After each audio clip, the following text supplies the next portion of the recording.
Bonjour et bienvenue sur Charging Station pour le 249e grand essai électrisant, celui aujourd'hui du Mercedes GLB, et j'aimerais prendre quelques secondes pour vous dire merci. Depuis ce matin, vous êtes 500 000 abonnés sur Charging Station, un demi-million d'abonnés, c'est carrément inouï, inattendu, inespéré. Merci de votre incroyable fidélité au nom de toute l'équipe. Cet essai vous est proposé par Arval, offre de leasing pour professionnels et particuliers. Et les solutions de recharge simples et performantes de Total Energy, à vos côtés chez vous, au travail et partout sur la route. Oubliez le Mercedes EQB. Pour leur nouvelle génération, les modèles 100% électriques de la marque à l'étoile rentrent dans le rang. D'un point de vue esthétique, on verra ça dans un instant. Du point de vue de leur dénomination également, oubliez donc le Mercedes EQB. Bienvenue au Mercedes GLB 100% électrique. Au menu, on a un SUV de taille respectable, à l'allure singulière, très cubique, un SUV qui peut faire penser au hashtag 5 de chez Smart par exemple. Le contenu technologique progresse, la vitesse de recharge également, tout comme l'autonomie. Bref, sur papier, on peut s'attendre à quelque chose de plutôt intéressant. Alors, quelles sont les qualités mais également les défauts de ce Mercedes GLB électrique? Pour le savoir, j'en ai pris le volant pendant une semaine complète dans mes trajets du quotidien et j'ai parcouru beaucoup de kilomètres cette semaine. Toutes les réponses aux questions que vous vous posez se trouvent dans cet essai. Allez, avant de démarrer, faites-le maintenant, abonnez-vous à Charging Station et n'oubliez pas d'activer la clochette des notifications pour être prévenu dès qu'une nouvelle vidéo électrisante est disponible. La prochaine, ce sera dans quelques jours. D'abord le premier trajet et ensuite le grand essai chez Opel de l'Opel Mokka en version GSE. On verra ce qu'il a sous le capot. D'autres essais tout aussi électrisants arrivent durant les prochaines semaines. La liste complète, je vous la dévoile tout à l'heure à la fin de la vidéo. Une liste qui s'est allongée d'ailleurs, vous verrez ça tout à l'heure. Ce nouveau GLB électrique, il reprend donc à l'extérieur les codes visuels de la nouvelle génération de véhicules électriques de Mercedes, la CLA et le GLC.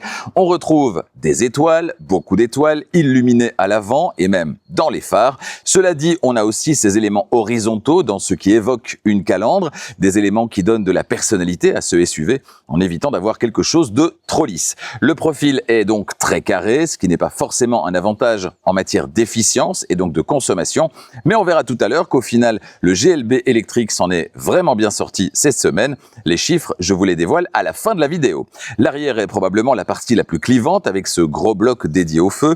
Là aussi, il a de la personnalité. On ne pourra pas reprocher à cette voiture de ressembler à toutes les autres. Le GLB électrique sort du lot. Et vous, que pensez-vous de la ligne de ce Mercedes GLB? Dites-le moi dans les commentaires. D'un point de vue technique, plusieurs versions du GLB sont au programme, mais toutes les versions ne sont pas proposées sur tous les marchés. Je vous dévoilerai tout à l'heure, à la fin de la vidéo, quand je parlerai du prix, quelles versions correspondent à quel pays, notamment en Belgique, en France et en Suisse. Les puissances, elles vont de 224 chevaux en 2 roues motrices à 354 chevaux en 4 roues motrices. Sur les versions à 2 roues motrices, le moteur électrique synchrone à aimant permanent est installé à l'arrière, c'est donc une propulsion. Et sur les versions 4MATIC à 4 roues motrices, un deuxième moteur électrique synchrone à aimant permanent installé à l'avant permet d'assurer la transmission intégrale. Notez que ce GLB dispose d'une boîte de vitesse à 2 rapports pour à la fois proposer des démarrages dynamiques sur le premier rapport, mais aussi se montrer le plus efficient possible à haute vitesse sur le deuxième rapport. Les passages de vitesse sont généralement imperceptibles en conduite tranquille, sauf à de rares exceptions. On sent un petit à-coup, certainement en conduite plus musclée, où là les à-coups sont un petit peu plus marqués. Sur la balance, comptez entre 2185 et 2275 kg en fonction des versions et finitions. Et concernant la charge tractable, ce sera 1500 kg si la charge est freinée, 750 kg si elle n'est pas freinée. La batterie, elle est évidemment située sous le plancher, entre les 4 roues, une batterie à la chimie NMC, nickel, manganèse, cobalt, avec laquelle vous allez pouvoir recharger au quotidien à 80%, puisque chimie NMC qui n'aime pas le 100% au quotidien, le tout en respectant évidemment les consignes du constructeur. L'autonomie maximale, c'est 632 km, avec la version 250+, sans option. Suivant l'équipement, elle peut descendre à 543 km. Réfléchissez-y en configurant votre GLB. Des jantes plus grandes, par exemple, qui pénalisent l'autonomie, sont-elles vraiment indispensables? 632 km donc en théorie au maximum sur la fiche technique, mais combien de kilomètres dans la vraie vie? La réponse tout à l'heure sur la route et la surprise a été plutôt bonne.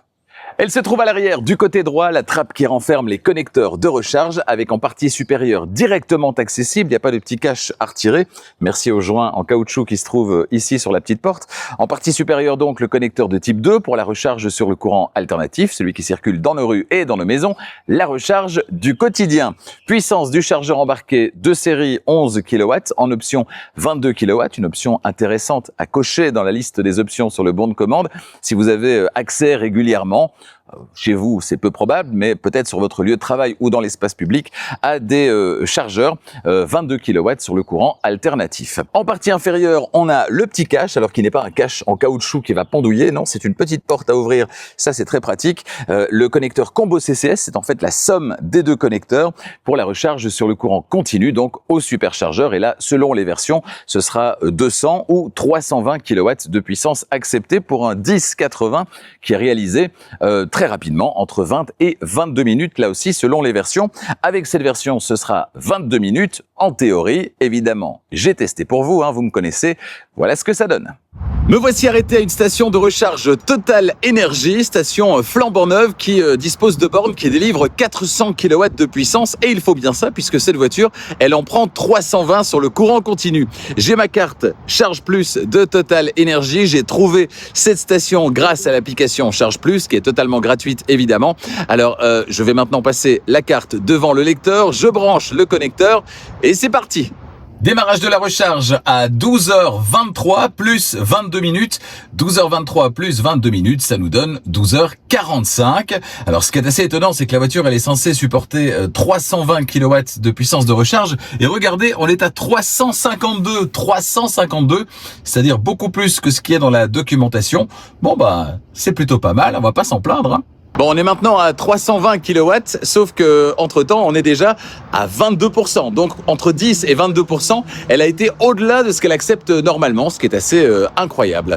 Je vous rappelle, c'est écrit derrière moi d'ailleurs sur les petits panneaux dans cette station de recharge, je vous rappelle que Total Energy est affilié au programme Power Goodies. Le principe, il est très simple. L'application Power Goodies, elle est entièrement gratuite, alors téléchargez-la. À chaque fois que vous rechargez avec Total Energy, vous accumulez des points, et qui dit points dit récompense. Puisque c'est gratuit, pourquoi ne pas s'en priver? Rendez-vous donc dans l'App Store ou le Play Store pour télécharger l'application Power Goodies. La recharge définitivement dans cette voiture, ça on voit du lourd, je suis plutôt impressionné.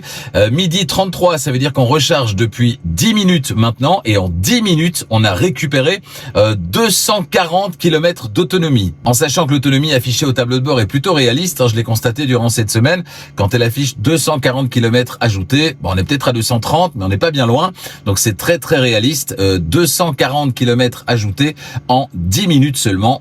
Waouh! 12h45, fin de la recharge à 12h45, et pour cause, on est presque au bout, on est à 79%, 79%. On aura donc mis effectivement 22 minutes pour passer de 10 à 80% de capacité de batterie avec cette voiture. Voilà, la recharge vient de se terminer, elle nous souhaite bonne route, c'est vraiment sympa, rien à dire, bravo Mercedes! Notez pour être tout à fait complet que le GLB électrique ne fonctionne pas de série sur les bornes qui fonctionnent en 400 volts. Il faut pour ça un adaptateur. Alors si vous le voulez, il est disponible en option. Mais attention, la puissance sera limitée, seulement 100 kW, ce qui est très très peu. Ce sera donc davantage une solution de dépannage. Dans le coffre, on va retrouver donc cette banquette fractionnable 40-20-40. On a un couvre-bagages à enrouleur qui est souple, que vous pouvez retirer évidemment. On a des petits crochets, un à gauche, un à droite. On a deux petites alcôves, celle de gauche disposant d'un petit filet de retenue. Et puis on a ce plancher qui est amovible. Vous allez pouvoir donc retirer pour obtenir plus de hauteur disponible, que vous pouvez descendre également en partie inférieure. Et donc on a effectivement un sous-coffre. On a également sous le capot un frunk de très belle capacité, 127 litres.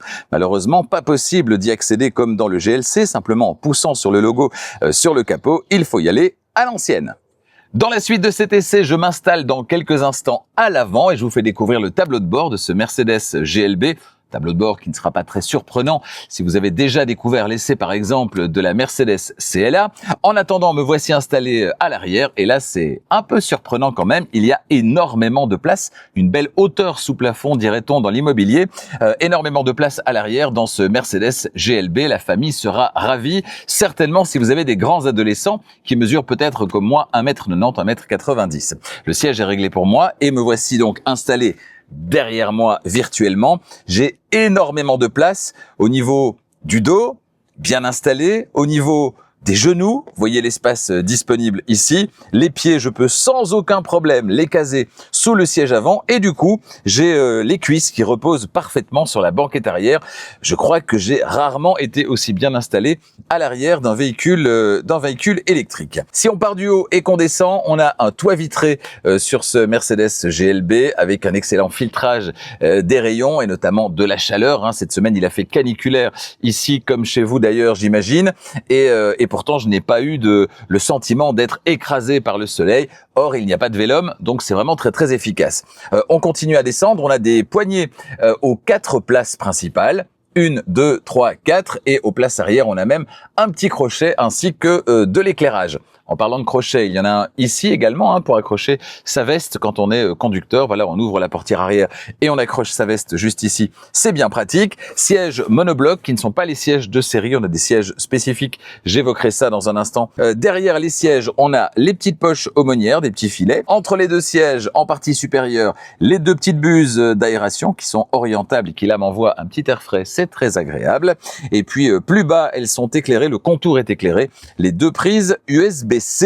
Et enfin, tout en bas, on a un plancher qui est parfaitement plat. Alors, si je m'installe sur la partie centrale, forcément, c'est un petit peu plus dur, c'est un petit peu moins confortable, mais j'arrive à m'installer tout de même sans problème.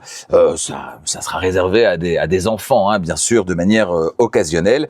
Mais me voici installé donc sur le centre de cette banquette. Le dossier, bien sûr, est un peu moins confortable également, puisqu'il s'agit de l'accoudoir central. Accoudoir central que vous allez pouvoir donc déployer avec 2 porte-gobelets et également un petit espace comme ça horizontal dans lequel vous allez pouvoir poser un téléphone sur la tranche par exemple. Notez que cette voiture est également disponible en configuration 7 places avec 2 places supplémentaires à l'arrière.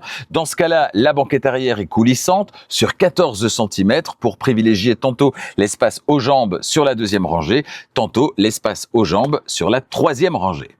Pas de surprise à l'intérieur de ce GLB électrique, on retrouve globalement la planche de bord de la dernière CLA avec 2 ou 3 écrans selon les configurations.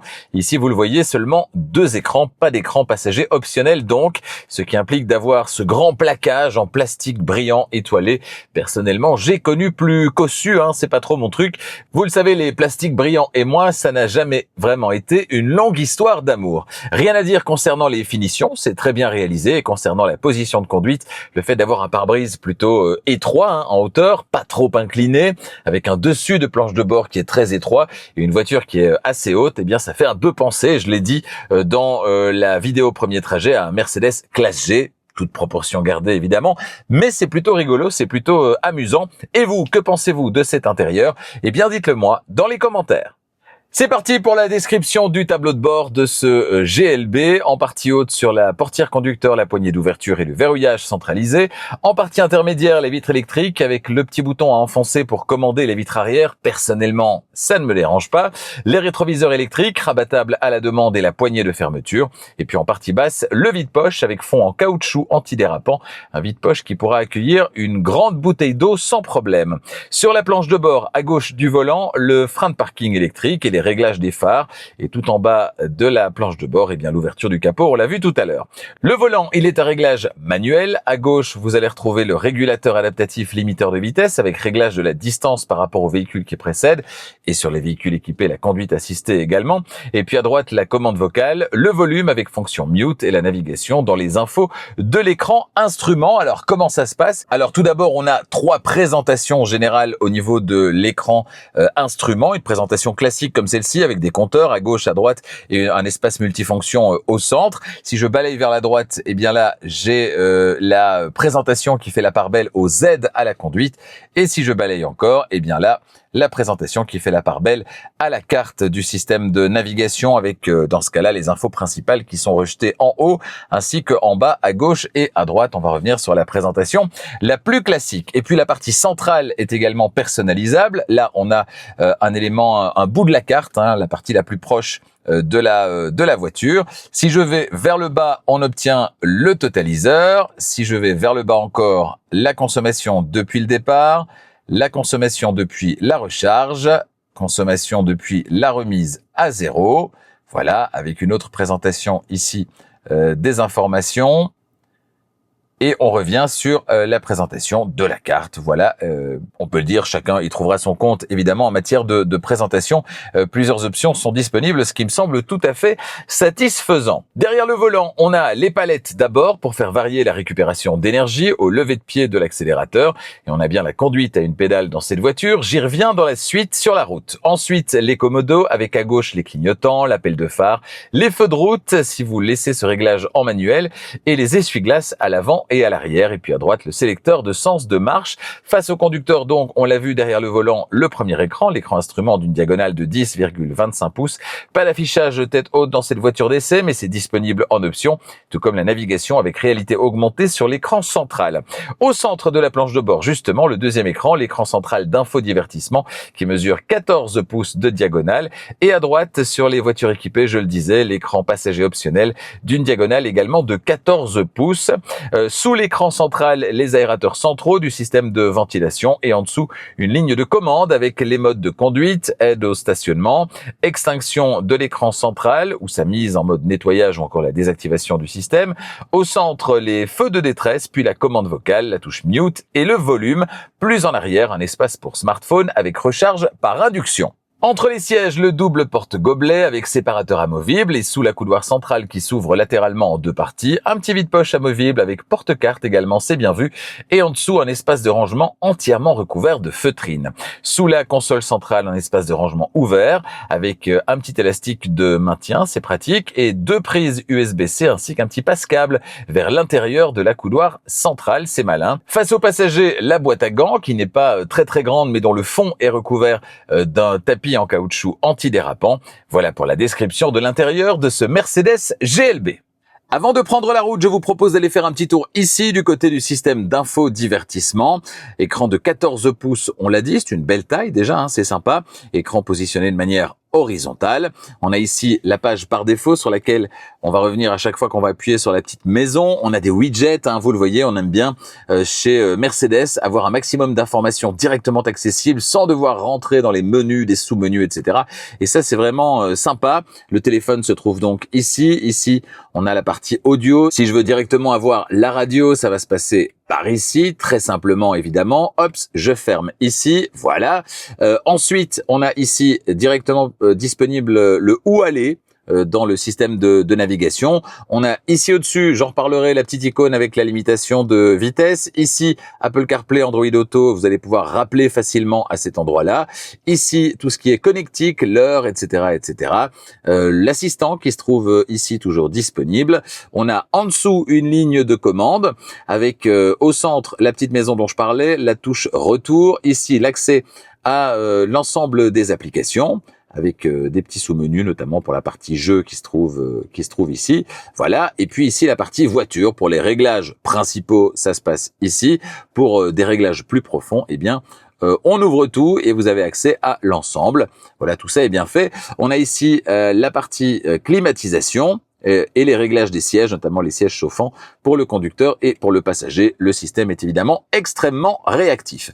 Alors malheureusement, je ne vais pas pouvoir vous simuler le trajet vers Marseille. Alors je peux le faire, j'aurai évidemment le trajet qui va s'afficher, mais par contre, pour une raison que j'ignore, j'ai posé la question à Mercedes, mais on n'a pas encore trouvé la solution. Pour une raison que j'ignore, eh bien la voiture ne va pas chercher les bornes de recharge. L'itinéraire est en train d'être calculé. Voilà, l'itinéraire est calculé. Et donc la voiture m'annonce effectivement 9h12. 9h12, c'est sans les recharges, avec 1000 km à parcourir pour atteindre Marseille. J'ai le tracé qui est ici, mais malheureusement, eh bien, pas de calcul des bornes de recharge et donc pas de possibilité de vous dire combien d'arrêts sont nécessaires pour atteindre Marseille et quelle sera la durée de chaque arrêt. C'est un petit bug évidemment, bug qui sans doute sera corrigé très très facilement quand je rendrai la voiture. Mais là tout de suite donc, je peux rien faire d'autre que malheureusement cliquer sur la petite croix, revenir en arrière. On prend la route à présent et je vous livre mes impressions après une semaine au volant de cette voiture. Pas besoin de pousser sur quelques boutons que ce soit pour réveiller la voiture. Pied sur le frein, vous pouvez directement lever le sélecteur de sens de marche pour passer la marche arrière ou le baisser pour obtenir la marche avant. Une seule petite chose à faire au démarrage, si vous le souhaitez, c'est pas obligatoire. Appuyez sur l'icône en haut de l'écran pour couper les bips de survitesse, ce que vous pouvez également faire en maintenant simplement la touche mute enfoncée ici sur le volant. C'est tout. Dans cette voiture d'essai, les sièges ne sont pas les sièges de série, mais bien les sièges du pack siège sport AMG Line. Ils sont donc un peu plus fermes, mais sans que ça ne soit inconfortable. Et le maintien latéral, par contre, est excellent, tout comme les possibilités de réglage, même si ces réglages sont manuels. Le revêtement, c'est un mélange microfibre simili-cuir et le tout présente bien, rien à dire. Ces sièges très confortables sont également chauffants. Ils peuvent également être massants ou à réglage électrique avec mémoire, mais ça, c'est une option. Dans cette voiture d'essai, pas de conduite assistée qui combine régulateur de vitesse adaptatif et centrage sur la voie de circulation, mais c'est bien sûr disponible en option. Je me suis donc contenté du simple régulateur de vitesse adaptatif qui fonctionne plutôt bien. Globalement, tous les systèmes d'aide et de sécurité d'ailleurs fonctionnent bien dans cette voiture. Pas de bip dans tous les sens à devoir supporter au quotidien. Cela dit, petit bémol tout de même concernant le régulateur de vitesse adaptatif. Cette semaine, il a quelquefois hésité, provoquant des freinages intempestifs, des petits freinages fantômes, notamment sur voie rapide, ce qui n'est pas très rassurant. Alors, c'est pas arrivé très souvent, mais c'est arrivé plusieurs fois et donc je me dois de vous le signaler. Cette voiture d'essai, elle dispose de l'option train de roulement avec amortissement réglable, une option qui est combinée aux jantes de 20 pouces AMG Line. Si vous êtes particulièrement exigeant en matière de comportement, c'est sans doute une option à cocher sur le bon de commande. Cela dit, même équipé de cette option, ça reste un SUV qui pèse largement plus de 2 tonnes, donc un SUV qui n'a pas vraiment de prétention sportive, même avec cet amortissement réglable. Son truc à lui, c'est plutôt les grands voyages, les autoroutes, comme ici, là où sa consommation sera d'ailleurs très raisonnable, malgré le poids, malgré le profil de boîte à chaussures. C'est un exploit à saluer, on en reparle tout à l'heure. Bref, un SUV à mener en bon père de famille et qui peut aussi provoquer de belles accélérations franches pour dépasser sur national, par exemple, se retrouver moins longtemps à contresens ou encore s'insérer facilement, comme ici, sur voie rapide. Je le disais dans ma vidéo premier trajet, ce GLB est une voiture électrique et donc une voiture silencieuse, mais j'ai tout de même noté quelques remous aérodynamiques au niveau des vitres latérales. Alors rien de grave, mais le vitrage acoustique disponible en option sera sans doute une option à considérer pour les plus exigeants d'entre vous. Le système audio présent dans cette voiture, c'est le système audio de série qui fonctionne très bien. Avis aux plus mélomanes, là aussi les plus exigeants, une sonorisation Burmester 3D est disponible en option et là, ça ne rigole plus avec 16 haut-parleurs 850 watts et la fonction Dolby Atmos, c'est la totale. 11,9 mètres, c'est le diamètre de braquage revendiqué par le Mercedes GLB. Dans les faits, oui, on a l'impression de conduire un véhicule assez massif, principalement en raison de la présence d'un capot assez plat et assez grand, nervuré, qui a tendance à rendre naturellement la voiture plus massive depuis l'intérieur. Mais au final, cette semaine, même sans avoir droit à l'option caméra à 360 degrés, manœuvrer en ville et dans les espaces exigus ne m'a pas vraiment posé de problème. Les images renvoyées par la caméra de recul sont d'ailleurs d'excellente qualité, c'est à signaler. Concernant le freinage et la récupération d'énergie, on a plusieurs niveaux de récupération, de la plus faible à la plus élevée. On a un réglage adaptatif également, en fonction des conditions de circulation. Voilà ce que propose donc ce GLB. Les différents niveaux sont bien différenciés. Et bonne nouvelle, en récupération forte, on a une vraie conduite à une pédale et le réglage reste en mémoire d'un trajet à l'autre. C'est que des bonnes nouvelles. Waouh! L'option LED multi-beam présente sur cette voiture en matière d'éclairage, c'est un vrai plus pour la sécurité puisqu'on l'a dit, les phares adaptatifs, ils vous offrent toujours le meilleur éclairage possible en fonction des conditions de circulation, en restant en feu de route en permanence quand il fait noir ou mal éclairé et en éteignant que ce qui est nécessaire dans le flux lumineux pour ne pas éblouir les autres usagers. C'est un vrai plus en termes de confort, mais aussi pour les autres usagers. On voit mieux, plus loin, et puis c'est un plus en matière de sécurité, puisque si un animal ou un enfant surgit, vous le verrez plus vite, parce que ces zones restent très bien éclairées quoi qu'il arrive, et donc vous pourrez réagir plus vite et peut-être éviter un drame. C'est un vrai plus, dommage que ce soit une option. L'autonomie théorique 628 km en cycle mixte, norme WLTP sur cette version 250+ du GLB, un peu moins sans doute sur cette voiture d'essai équipée entre autres de jantes de 20 pouces et de quelques options. J'ai opté la plupart du temps pour une conduite tranquille comme à chaque fois, tout en conduisant de temps à autre de manière plus dynamique. Et cette semaine il a fait entre 20 et 39 degrés au thermomètre. Bah oui, la canicule c'était ici aussi. Sur l'ensemble de la semaine j'ai parcouru au total plus de 900 km avec au moins 2 trajets par jour de 50 km. Mes trajets domicile-travail du quotidien, avec à chaque fois une remise à température du véhicule qui dort dehors chez moi et dans un garage fermé sur mon lieu de travail.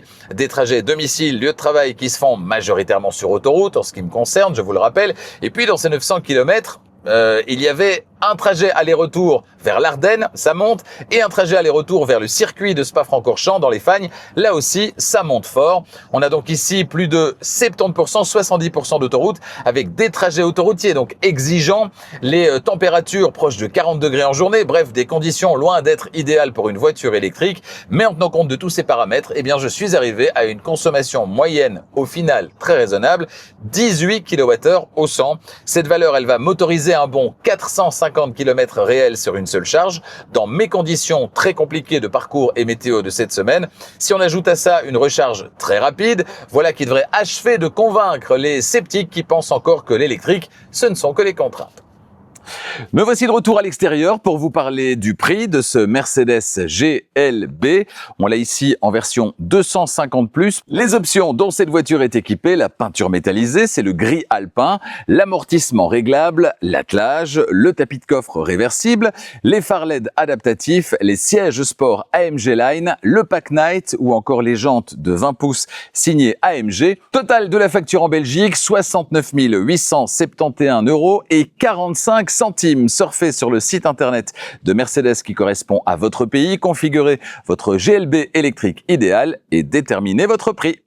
Toujours concernant le prix, Arval, partenaire de Charging Station, vous propose des solutions de leasing, de location longue durée pour les entreprises, mais également pour les particuliers, en Belgique, en France, également dans plein d'autres pays de l'Union européenne. Alors le principe de ce leasing, de cette location longue durée, eh bien c'est que vous payez un montant qui est le même du premier au dernier mois et que tout est inclus, la mise à disposition du véhicule, mais également tous les frais qui gravitent autour, les taxes, l'assurance, le remplacement des pneus, l'entretien, etc. C'est donc une formule tout compris, pas de stress les mois où il va falloir changer les pneus ou payer l'assurance. Non, tout ça est inclus, tout ça est lissé sur l'entièreté de la durée du leasing, de la location longue durée. Leasing pour les particuliers, c'est private lease. Leasing pour les entreprises, leasing opérationnel. Et puis une facilité de gestion au quotidien, ça c'est très précieux également. Vous n'avez à vous soucier de rien et vous n'avez pas non plus à vous soucier en fin de contrat de la valeur résiduelle, puisque la valeur résiduelle, eh bien, c'est la société de leasing qui se charge de l'évaluer au démarrage pour vous proposer le meilleur prix. Vous, à la fin, vous rendez la voiture et les clés. C'est tout. Une seule chose à faire pour vous renseigner et un renseignement ne coûte rien. Rendez-vous sur le site internet d'Arval qui correspond à votre pays. Obtenez une offre adaptée à vos besoins, à votre budget également. Et n'hésitez pas à comparer. Vous verrez qu'au final, cette formule de location longue durée de leasing est particulièrement intéressante. En conclusion, mais que voilà une belle proposition, un SUV premium au look singulier. On aime ou on n'aime pas, mais il a de la personnalité. Et puis surtout, il dispose d'un arsenal technologique particulièrement intéressant, même si tout, évidemment, n'est pas de série. On a également de belles performances, un appétit mesuré, quelles que soient les conditions, on l'a vu, 7 places pour ceux qui en ont besoin, et la ligne est originale avec son profil de boîte à chaussures qui permet une excellente habitabilité. Dans la colonne des moins, le prix, bien sûr, mais surtout la politique d'options aux antipodes de ce que propose la concurrence chinoise, adepte du tout inclus. Ici, c'est tout le contraire, pas de conduite assistée de série, ni de siège à réglage électrique, tout ça sur une voiture à près de 70 000 €, 70 000 €, c'est tout de même un peu fort de café. À noter également le comportement du régulateur de vitesse adaptatif qui s'est permis quelques libertés cette semaine, quelques hésitations, des petits freinages fantômes un peu déstabilisants cette semaine. Cela dit, ça ne m'a pas empêché de passer une excellente semaine à son volant et je peux vous dire que dans la famille, il a fait l'unanimité et donc je valide. À bientôt sur Charging Station pour d'autres essais électrisants. Le prochain, je vous l'ai dit, ce sera la semaine prochaine. Premier trajet et ensuite grand essai chez Opel du Mokka GSE. Toujours en juillet, on sera chez Nissan avec l'essai de la Nissan Leaf. Après l'essai de la petite Micra, ce sera donc la grande sœur ou plutôt le grand frère puisque c'est un SUV. En août, on ira chez Cupra, le Cupra Raval, un modèle que vous attendez avec grande impatience, je le sais. Eh bien, j'en prendrai le volant pendant une semaine et vous saurez tout. J'ai rendez-vous également chez Lotus au mois d'août avec la Lotus Emeya, sortie il y a quelques temps, mais j'en prendrai le volant, un essai plaisir durant ce mois d'été. Et puis chez Volvo, comme promis, le Volvo EX60 sera lui aussi à l'essai durant le mois d'août sur Charging Station. Et je peux déjà vous dire qu'au mois de septembre, eh bien, la rentrée s'effectuera en force avec un modèle signé Zeekr. Zeekr qui appartient au groupe Geely. On a déjà essayé pas mal de modèles chez Zeekr, la Zeekr X, Zeekr 001 par exemple. Eh bien, là, ce sera la Zeekr 7 GT avec un prix d'appel dans les 40 000 € particulièrement intéressant pour ce véhicule au look singulier, à la finition très premium. Ça risque bien de faire très mal. Croyez-moi, pour toutes ces bonnes raisons, eh bien, n'hésitez pas à vous abonner à Charging Station et n'oubliez pas d'activer la clochette des notifications pour être prévenu dès qu'une nouvelle vidéo électrisante est disponible. N'hésitez pas à partager la vidéo, mettez un petit pouce également, ça aide à faire grandir la chaîne et ça fait évidemment toujours bien plaisir. Merci à vous, merci de votre fidélité et à bientôt.